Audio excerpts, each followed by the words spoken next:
Halo, apa kabar semua? Jumpa lagi bersama Asiri, alur singkat cerita film. Di video kali ini, film yang akan kita bahas berjudul Cheech Horror yang dirilis pada tahun 2019. Film ini menceritakan tentang 7 orang sahabat yang telah lama berpisah dan disatukan kembali dengan cara yang tidak pernah mereka duga.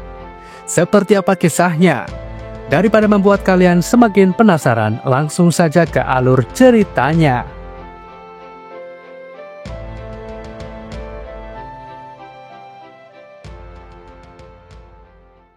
Film diawali dengan seorang pria bernama Anirudh Pathak yang mana ini hari pertamanya menjadi mahasiswa baru di kampus teknologi nasional di Bombay. Kemudian ia menuju ke pusat informasi untuk menanyakan letak asrama yang akan ia tinggali. Petugas menginformasikan jika Anirudh ditempatkan di asrama H4. Petugas juga memberitahu jika asrama H4 merupakan mimpi buruk bagi mahasiswa baru. Anirudh pun bertanya maksud perkataan si petugas. Si petugas lalu menjelaskan bahwa H4 adalah asrama terburuk di wilayah kampus. Penghuni H4 juga dijuluki sebagai pecundang di kampus karena sebagian besar dari mereka hanyalah pembuat masalah dan orang yang tak berguna. Perkataan petugas membuat Anirudh khawatir, namun ia berusaha tetap tenang. Sesampainya di gedung asrama, Anirudh bertemu dengan seniornya yang bernama Seksa. Selanjutnya, Anirudh menuju kamarnya yang mana sangat sempit, apalagi makanan di sana terlihat tak meyakinkan.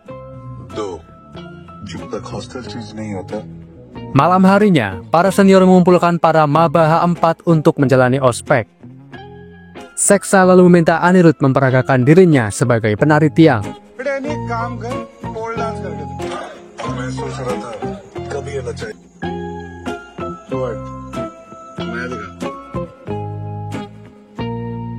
Awalnya, Anirudh merasa kehidupan suramnya telah dimulai.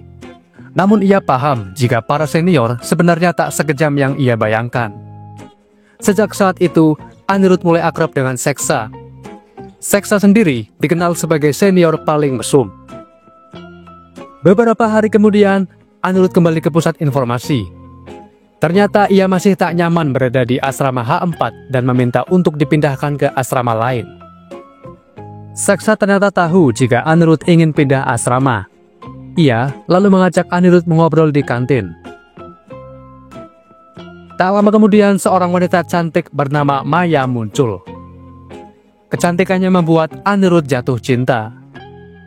Seksa langsung mengingatkan jika Anirudh tak bisa menaklukkan Maya melihat Maya yang selalu dikejar banyak pria. Apalagi Maya bukanlah wanita yang mudah diajak bicara. Suatu hari, Seksa dan senior lain bernama Asid yang sedang duduk dihampiri seorang pria tua bersama anaknya yang manja. Pria itu menitipkan anaknya untuk dididik mereka agar tak menjadi anak manja lagi. Mereka pun menyanggupinya. Lalu saat mereka menanyai anak itu, dia malah ketakutan dan memanggil-manggil ibunya yang membuatnya dijuluki Mami.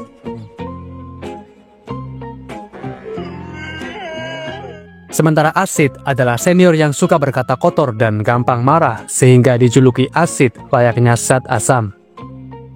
Malam harinya, Seksa dan Asid mengumpulkan para junior.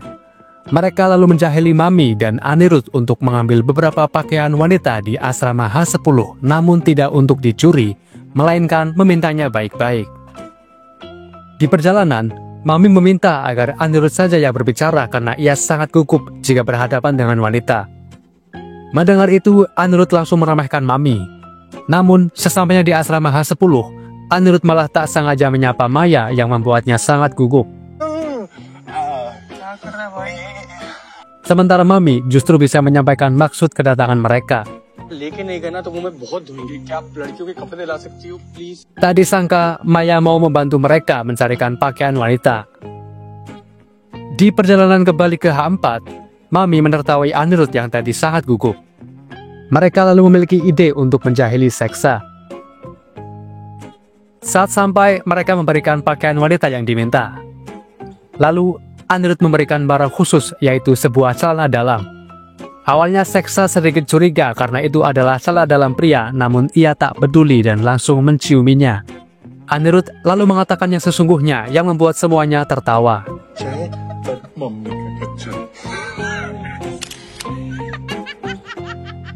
Besok malamnya, Anirudh mengembalikan pakaian-pakaian itu ke Maya. Maya juga memberikan respon positif kepada Anirudh yang membuatnya sumringah saat kembali. Suatu hari, Anirudh mendekati Maya dan berkata jika ia disuruh para senior untuk minum teh bersamanya. Maya sebenarnya tahu akal-akalan Anirudh, namun ia menerima ajakannya. Tak hanya sekali, Anirudh sering mengajak Maya dengan alasan yang sama. Hubungan mereka pun menjadi semakin dekat. Maya juga mulai berteman dengan Seksa dan yang lain. Selanjutnya terlihat beberapa pria sedang mencari maba berbakat dalam cabang olahraga untuk diajak bergabung dengan asrama H3, dan Anirudh masuk sebagai kandidat. Esoknya, Anirudh dipanggil untuk bertemu dengan senior H3 bernama Ragi. Mereka lalu berkeliling asrama H3. Ragi menjelaskan jika H3 adalah asrama terbaik di kampus. Ia mengajak Anirudh untuk bergabung dengan mereka. Malamnya, Anirudh memberitahu Maya soal ajakan Ragi tadi siang. Namun Anirudh merasa enggan untuk meninggalkan asrama H4. Maya menyarankan agar Anirudh memilih mana yang terbaik untuk dirinya sendiri. Anirudh lalu memantapkan hatinya untuk tetap di H4 karena ia menganggap teman-temannya sudah seperti keluarga sendiri. Keesokan harinya, Anirudh kembali menemui Ragi dan menolak ajakannya bergabung. Ragi yang marah dengan penolakan Anirudh langsung mengusirnya.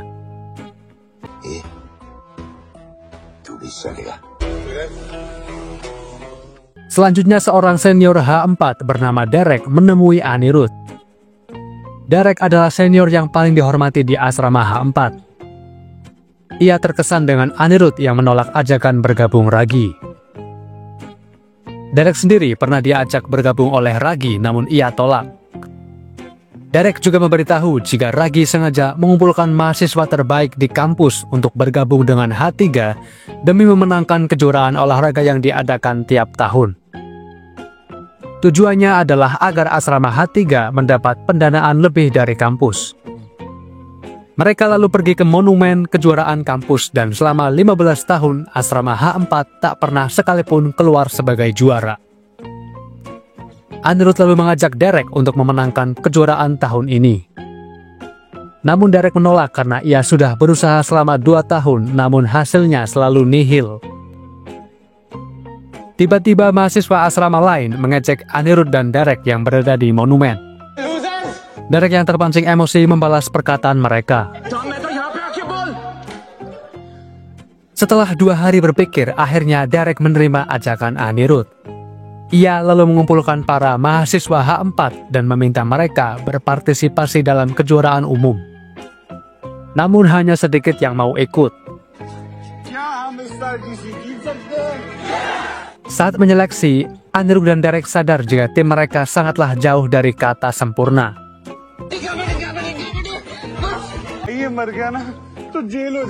Namun Derek tak mau menyerah begitu saja karena masih ada dia dan Anirudh yang berbakat di olahraga. Dan ada seorang mahasiswa yang dianggap sesepuh H4 bernama Bevda yang sangat pintar bermain catur. Meski pintar bermain catur, namun Bevda sangat suka mabok-mabokan. Serta Mami yang tak disangka ternyata sangat mahir bermain karambol. Kejuaraan umum pun dimulai. Asrama H3 memborong poin sebagian cabang olahraga. Derek yang kesal memarahi tim H4 yang lain. Bahkan ia hampir berkelahi dengan Azid. Anirudh lalu memberikan masukan.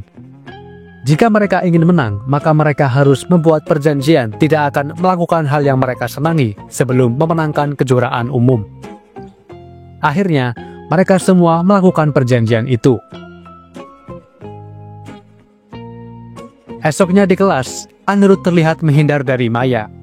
Ternyata janji Anirudh adalah tak akan berbicara dengan Maya sebelum mereka memenangi kejuaraan umum. Sementara yang lain juga mulai melakukan perjanjian mereka sendiri. Meski mereka sudah berjanji, namun mereka masih belum bisa memenangkan beberapa pertandingan.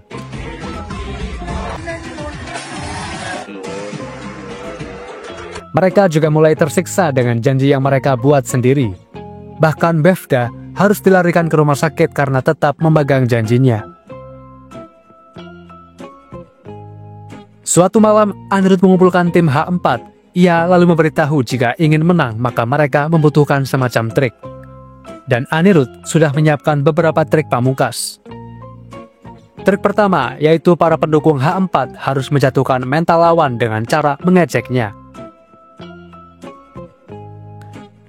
Selanjutnya saat pertandingan voli, mereka mulai menggunakan triknya. Dan benar saja, konsentrasi lawan buyar hingga gagal melakukan servis. Begitu juga saat di pertandingan lainnya, yang membuat tim lawan gagal mencetak poin dan tim H4 pun berhasil menang beberapa pertandingan. Lalu saat Maya ingin mengucapkan selamat, Anirudh langsung menghindar. Seksa pun memberitahu Maya jika tim H4 sedang melakukan perjanjian termasuk Anirudh. Maya kini bisa memahami alasan Anirudh selalu menghindarinya.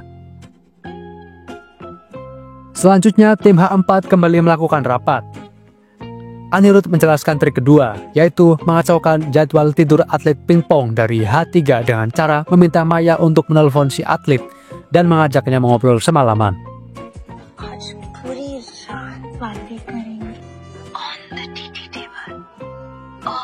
Dan esoknya saat pertandingan si atlet pun tak bisa fokus karena kurang tidur, yang membuat tim H4 memenangkan pertandingan pingpong.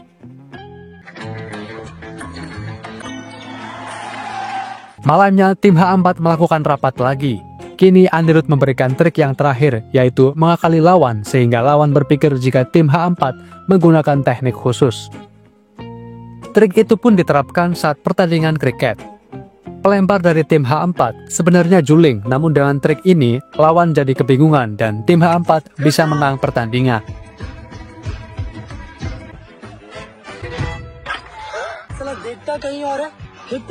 Begitu juga saat pertandingan kabadi. Anirudh dan Derek meminta koki dari asrama H4 menggunakan baju pelatih yang membuat tim lawan mengira jika tim H4 menyewa pelatih sungguhan. Dan trik itu pun berhasil membuat tim H4 menang.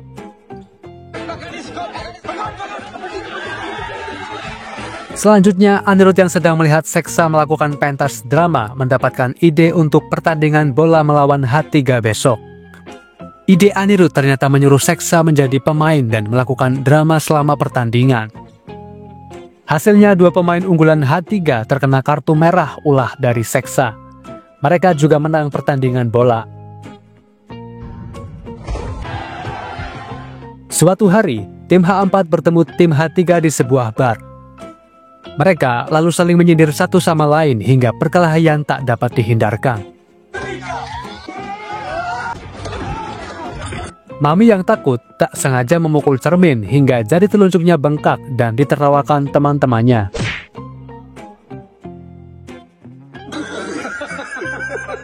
Namun yang menjadi masalah adalah Mami tak akan bisa mengikuti pertandingan karambol dengan benar imbas dari jarinya yang bengkak.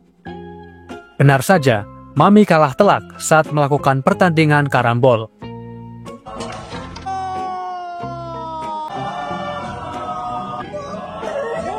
Mereka kini bingung karena hanya tinggal beberapa perlombaan saja. Anirudh lalu memiliki ide untuk mengikuti angkat beban kelas 42 kilo. Awalnya Derek bingung di mana mencari orang dengan berat 42 kilo. Anirudh pun memberitahu ada pria kurus bernama Danda di H4. Saat ditemui, ternyata Danda memiliki berat 44 kilo. Akhirnya mereka melatih Danda secara rutin agar berat badannya turun 2 kilo.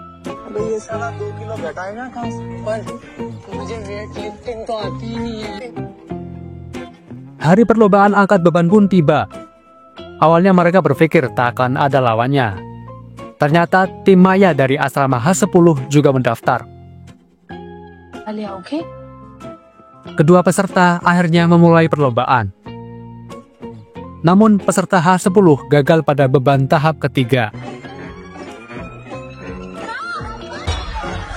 Sementara Danda berhasil dan membuat H4 memenangkan pertandingan angkat beban.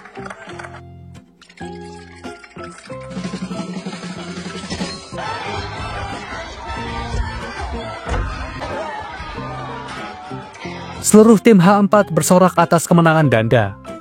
Ditambah Bevda telah kembali dari rumah sakit yang membuat mereka semakin bersuka cita.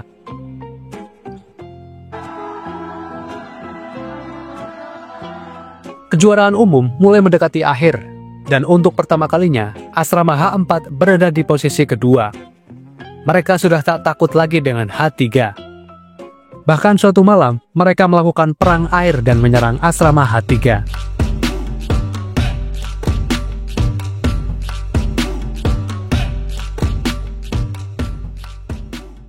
Derek berterima kasih atas kerja keras Anirudh, namun Anirudh berkata, "Kau yang memulai, namun kita semua yang akan menamatkan bersama." Kini tinggal sisa 3 cabang olahraga, yaitu catur, lari estafet, dan basket. Namun yang dikhawatirkan Anirudh adalah basket karena mereka akan melawan H3 di final. Malam sebelum hari terakhir kejuaraan umum, semua orang tampak gelisah. Sementara di sisi lain, Ragi menyusun suatu rencana. Ia ternyata mendatangi Bevda yang mana dulu mereka pernah bersahabat. Sebelum pergi, Ragi memberikan minuman keras favorit Bevda. Relax. Asal boleh aja tu je. Hari akhir kejuaraan tiba, semua tim H4 bersiap. Namun Bevda tak kunjung datang yang membuat Anirudh dan Seksa khawatir. Tak lama kemudian, Bevda muncul namun tubuhnya bau alkohol. Bevda lalu memulai pertandingan final catur, sementara Anirudh bergegas menuju pertandingan final basket. Di sisi lain, seorang tim H3 berbuat curang dengan menginjak kaki Derek hingga terluka. Namun Derek bersikeras untuk tetap mengikuti pertandingan estafet. Ketiga pertandingan final pun dimulai. Di pertandingan catur, Bevda terlihat kesusahan menghadapi lawannya. Namun pada akhirnya, ia tetap berhasil menang.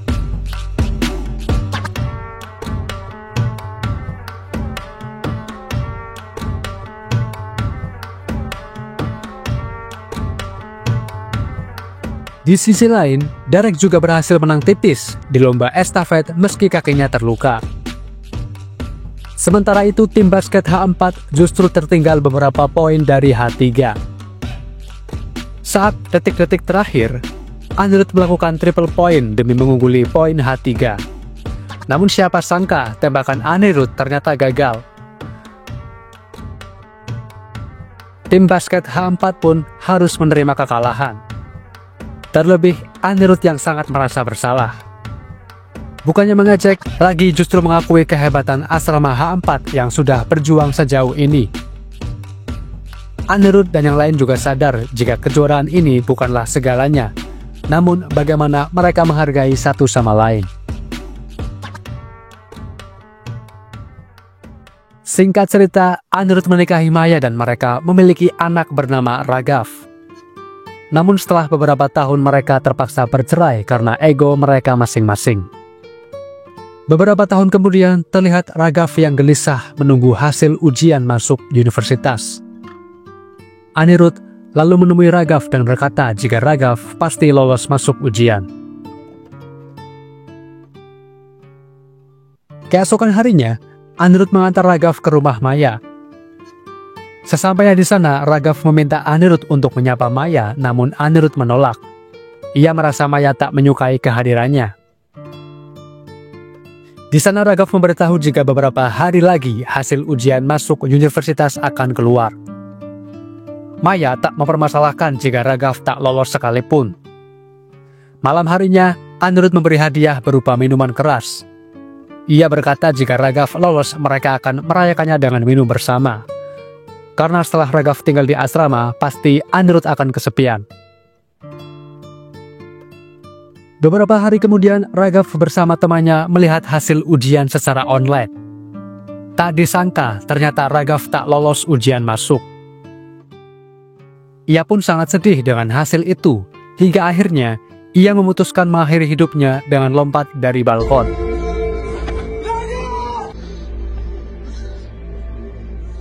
Di sisi lain, Anirudh yang sedang melakukan rapat ditelepon teman Raghav yang memberitahu jika Raghav sedang kritis di rumah sakit. Mendengar itu, Anirudh segera menuju ke rumah sakit. Di rumah sakit, ternyata sudah ada Maya yang terus-terusan menangis. Maya juga menyalahkan Anirudh yang tak memperhatikan mental Raghav. Anirudh sangat terpukul melihat Raghav saat dibawa ke ruangan.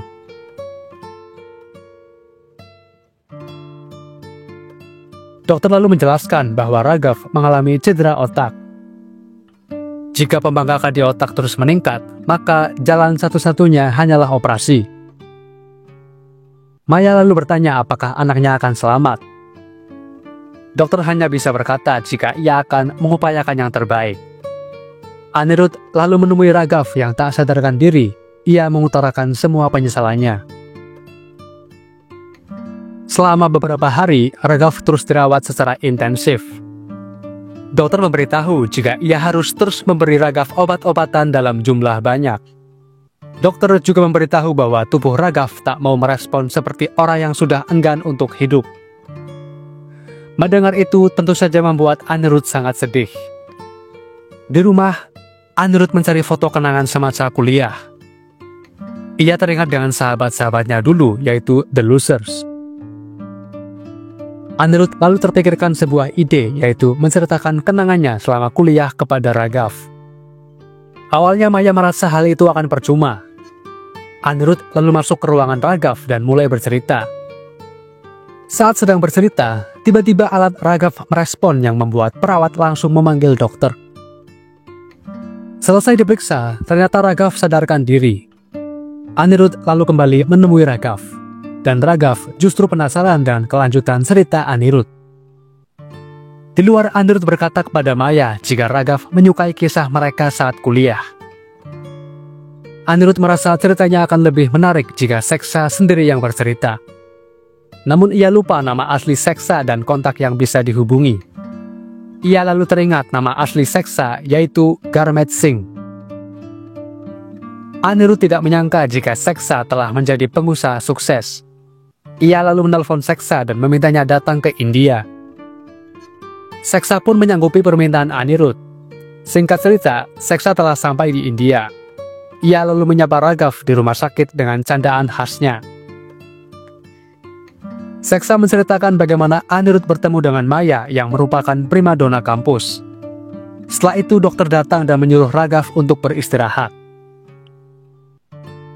Selanjutnya, Anirudh sangat berterima kasih karena Seksa mau datang dan bercerita kepada Raghav. Namun Seksa tak menyangka jika Anirudh telah bercerai dengan Maya. Seksa berkata jika bukan karena Mami dan Arshid, maka Anirudh tak akan dekat dengan Maya. Lalu Seksa terpikirkan untuk mengundang mereka berdua. Mami pun datang dan tak lama kemudian Arshid juga datang. Arshid dan Mami bercerita saat Anirudh dan Mami diminta mengambil pakaian di asrama lain. Raghav terlihat senang mendengarkan kisah mereka. Selanjutnya, dokter mengatakan jika kondisi Raghav masih belum stabil. Beberapa hari kemudian, giliran Derek yang datang. Semua orang tak menyangka karena penampilannya sangat berubah. Anirudh berterima kasih karena Derek mau datang. Setelahnya, dokter memberitahu jika menurut hasil scan, pembengkakan di otak Raghav meningkat perlahan. Malam harinya, mereka berkumpul di rumah Anirudh. Anirudh sangat berterima kasih kepada mereka semua. Anirudh juga mempersilahkan jika ada yang ingin pulang. Namun mereka semua bersikeras tetap tinggal sampai Raghav membaik. Derek lalu berkata, "Kau yang memulai cerita, kita semua yang menamatkannya." Seperti yang pernah Anirudh ucapkan dulu. Tiba-tiba Bevda datang. Semua orang hampir lupa jika Bevda ada di cerita. Esok harinya mereka kembali membesuk Raghav. Selanjutnya Maya curhat kepada Mami tentang hubungannya dengan Anirudh. Begitu juga dengan Anirudh yang curhat kepada Seksa. Saat Anirudh sedang bercerita, tiba-tiba perawat datang dan berkata jika dokter memanggil Anirudh. Dokter berkata jika kondisi Raghav sudah stabil namun pembengkakan di otaknya justru meningkat tajam. Mereka diminta menunggu 1 hari lagi. Jika tak ada perkembangan, maka operasi adalah satu-satunya cara. Dokter lalu meminta Anirudh menandatangani surat persetujuan. Dengan berat hati, Anirudh menandatanganinya. Kemudian di rumah, Anirudh menyalahkan dirinya sendiri atas kejadian yang menimpa Raghav. Teman-temannya menenangkan Anirudh jika semuanya akan baik-baik saja. Maya juga meminta maaf karena selama ini mengira jika Anirudh bukanlah ayah yang baik. Di sisi lain, Raghav tiba-tiba mengalami kejang parah. Anirudh yang ditelepon dokter pun segera ke rumah sakit bersama yang lain. Di sana, dokter menjelaskan jika Raghav harus segera dioperasi sebelum terlambat. Anirudh lalu meminta waktu 15 menit sebelum operasi dilakukan untuk menceritakan akhir dari masa kuliahnya kepada Raghav. Awalnya dokter tak percaya dengan Anirudh, namun Maya terus meyakinkan dokter hingga akhirnya dokter memberikan izin. Mereka semua lalu berkumpul dan menceritakan kepada Raghav bagaimana mereka semua berakhir kalah melawan Asrama H3. Bahkan Raghav terkejut mengetahui jika Asrama H4 kalah meski sudah berjuang susah payah. Raghav mengira jika mereka semua pasti sangat kecewa. Namun mereka membantah hal itu karena mereka telah membuktikan jika mereka bukanlah pecundang. Anirudh lalu memberitahu jika hasil ujian bukanlah penentu kau seorang pecundang atau bukan, melainkan seberapa besar usahamu. Dan menurut Anirudh, Raghav telah berusaha semampunya. Dokter lalu datang untuk membawa Raghav menuju ruang operasi. Kemudian Raghav dibawa ke ruang operasi. Mereka semua menyemangati Raghav untuk menjadi pejuang, bukan pecundang. Singkat cerita, Raghav telah pulih dan diterima di sebuah universitas. Namun kali ini mentalnya lebih kuat. Ia tak peduli tentang ranking, jurusan, atau yang lainnya. Yang pasti ia bahagia bisa pergi ke kampus dan terus menjalani hidup. Dan film pun tamat. Seperti itulah kisah tentang 7 orang sahabat yang tak sengaja melakukan reuni serta menceritakan kisah mereka kembali meski di waktu dan tempat yang kurang sesuai. Pelajaran yang dapat diambil adalah pintar di sekolah tidak menjamin kau mendapatkan kesuksesan di masa mendatang. Namun siapa yang terus berusaha, maka mereka akan memiliki peluang kesuksesan yang lebih besar. Karena usaha tak pernah mengkhianati hasil. Sekian untuk video kali ini. Sampai jumpa di alur cerita selanjutnya.